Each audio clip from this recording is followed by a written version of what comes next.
శ్రీ మహాగణాధిపతయే నమః. శ్రీ మాత్రే నమః. మాచిరాజ్ భక్తి ప్రేక్షకులందరికీ నమస్కారం.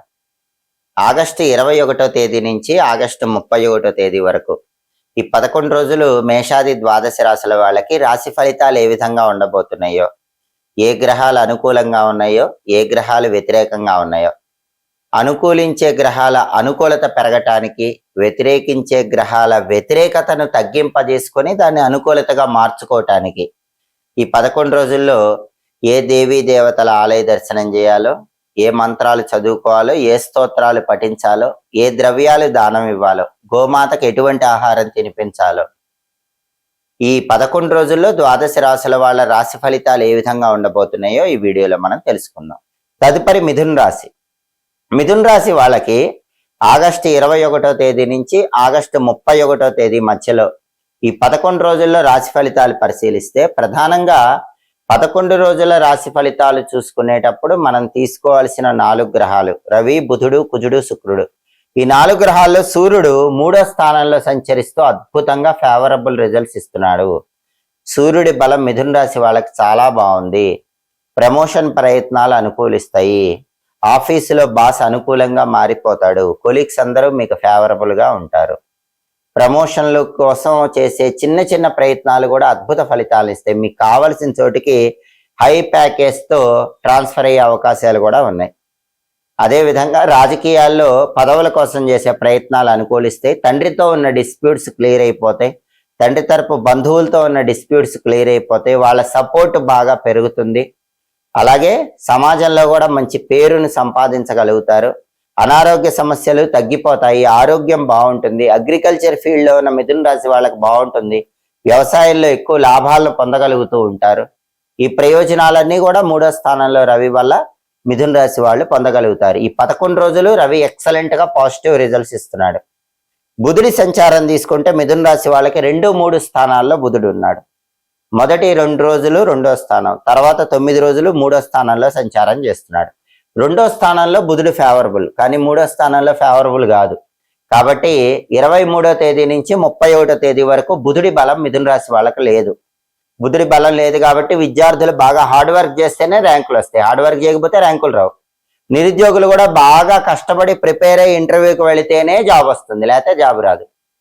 వ్యాపారం కూడా బాగా కొత్త కొత్త ఆలోచనలతో చేస్తేనే లాభాలు వస్తాయి, లేకపోతే లాభాలు రావు. విద్యార్థులకి, నిరుద్యోగులకి, వ్యాపారస్తులకి మొదటి 2 రోజులే బాగుంది. మొదటి 2 రోజులు ఎక్సలెంట్ గా ఉంది. ఆగస్టు 21, 22 తేదీలే బాగుంది. 23 నుంచి 31 వరకు 9 రోజులు కూడా బుధుడి బలం లేదు కాబట్టి విద్యార్థులకు, నిరుద్యోగులకు, వ్యాపారస్తులకు వ్యతిరేక ఫలితాలు వస్తాయి. అలా రాకుండా ఉండాలంటే ఒకసారి పెసలు దానం ఇచ్చుకోండి. అలాగే నానబెట్టిన పెసలు ఆవుకు పెట్టండి. గణపతి ఆలయ దర్శనం చేయండి. గం క్షిప్రప్రసాదనాయ నమః మంత్రం వీలైనప్పుడల్లా మనసులో స్మరించుకుంటూ ఉండండి. సంకటనాశక గణేష స్తోత్రం చాంటింగ్ చదవటం కానీ వినటం కానీ చేయండి. అప్పుడు ఈ 9 రోజుల్లో కూడా బుధుడిచ్చే వ్యతిరేక ఫలితాల నుంచి బయటపడి అనుకూల ఫలితాలు పొందవచ్చు.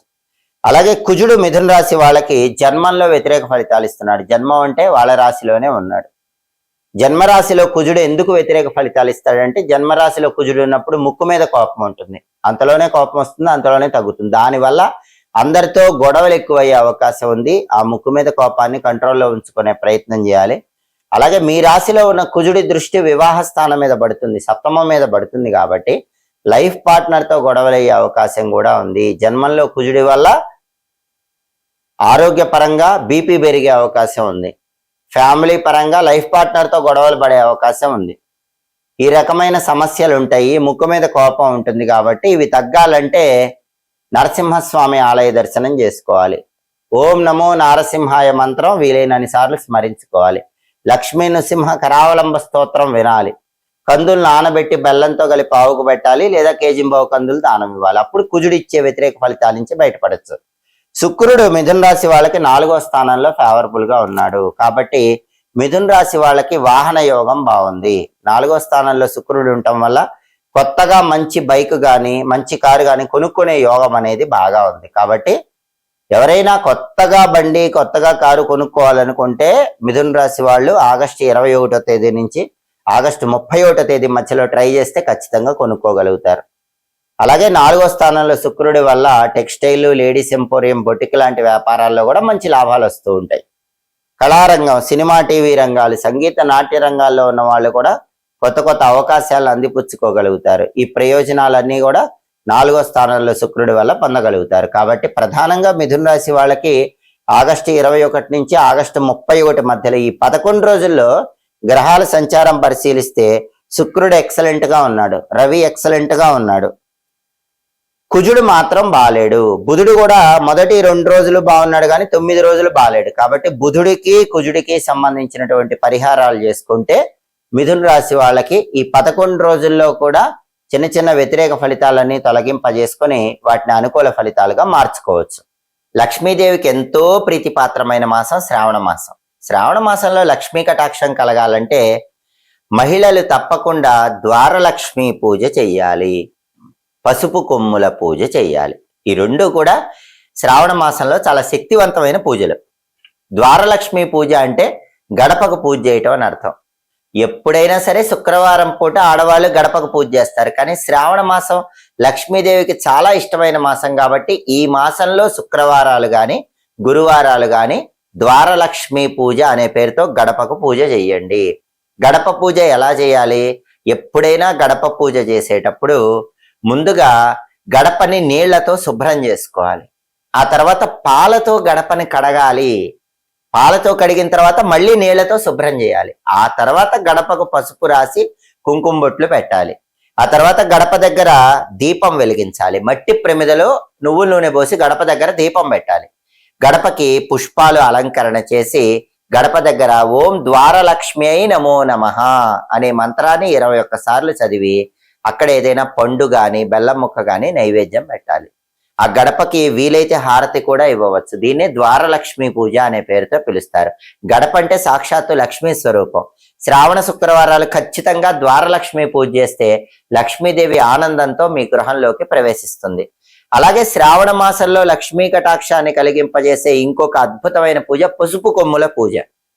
పసుపు కొమ్ముల పూజ అనేది లక్ష్మీది కటాక్షాన్ని కలిగిస్తుంది, గౌరీ అనుగ్రహాన్ని కూడా కలిగింపజేస్తుంది. అందుకే లక్ష్మీదేవికి ఇష్టమైన శ్రావణ మాసంలో లక్ష్మీదేవి చిత్రపటానికి పసుపు కొమ్ములన్నీ ఒక దండలాగా కట్టి ఆ పసుపు కొమ్ముల దండ అలంకరించండి.